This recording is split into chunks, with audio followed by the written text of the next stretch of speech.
स्वागत है दोस्तों हमारे YouTube चैनल मार्क्सवाद और हिंदी साहित्य डॉक्टर शेख नज़ीर।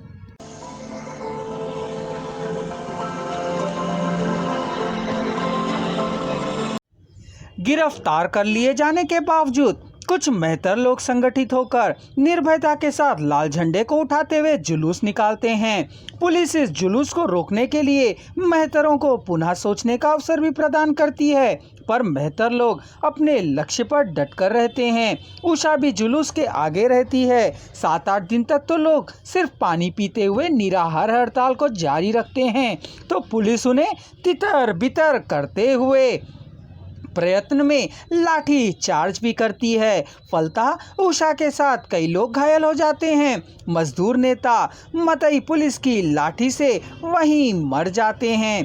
उषा भी घायल होकर बेहोश हो जाती है। जब होश में आती है तो वह सत्या को अपने पास खड़े देखकर चकित होती है। उषा को संबोधित कर सत्या कहता है, उषा तू नहीं जानती, तेरे इस घाव में हमारे नए जीवन के विराट आश्वस्त का बीज छिपा हुआ है, हमारे नए सुख का बीज, नए प्रभात का बीज। आ हम इस स्वयंवर वेला में इस नई प्रभा को प्रणाम करें। इस प्रकार नए प्रभात की अड़िता आस्था, निष्ठा और विश्वास के साथ उपन्यास का अंत हो जाता है। सत्या और उषा की सामाजिक वर्ग चेतना की कहानी के साथ साथ सन 1942 वाले आंदोलन से लेके स्वतंत्रता प्राप्ति तक की सभी राजनीतिक आंदोलनों का अर्थात नमक सत्याग्रह सन 1940 का, व्यक्तिगत सत्याग्रह,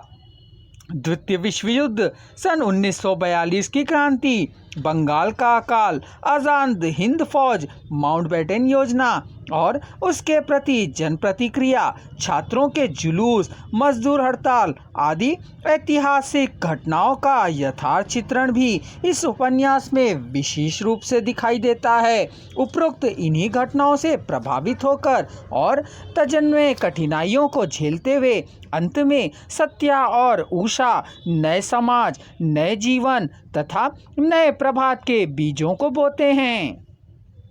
द्वंद्वात्मक जीवन की कसौटी पर हम अगर उपन्यास को परखें तो यह पता चलता है कि उपन्यास का निम्न मध्य वर्ग का नमक सत्याग्रह या फिर नायक सत्यवान पहले गांधी जी का अनुयायी था। वह गांधी जी के रास्ते को ही सही आज़ादी का रास्ता मानता था।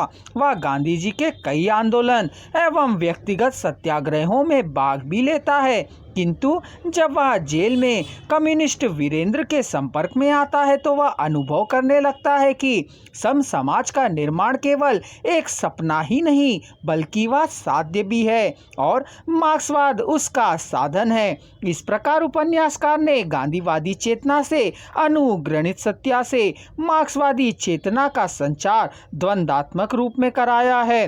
सत्या की इस साप्ताहिक या फिर सामाजिक चेतना की प्रक्रिया और विज्वलित होती है जबकि वह परंपरागत सामंत रूढ़िवादी मान्यताओं को ठुकराकर उषा के साथ विवाह करता है। उषा भी सत्या के समाजवादी चेतना से प्रभावित होकर हरिजनों की बस्ती में स्कूल चलाती है, यहाँ तक कि जब मेहतरों के आंदोलन में भाग लेकर घायल हो जाती है और नए समाज और नए जीवन के लिए बीज का अंकुरण करती है। इस प्रकार बीज उपन्यास में सत्या और उषा के चरित्रों में जो संघर्ष दिखाई पड़ता है वस्तुतः वह दो युगों से विभिन्न दृष्टिकोणों का टकराहट है और नए पुराने का द्वंद्व है।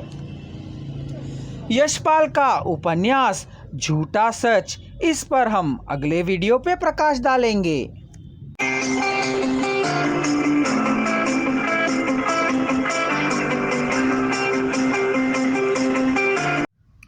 इस विषय पर और अधिक जानकारी के लिए हमारे अगले वीडियो को अवश्य देखें या कमेंट बॉक्स में दिए जा रहे लिंक को क्लिक कर एक ही स्वर में सुनें।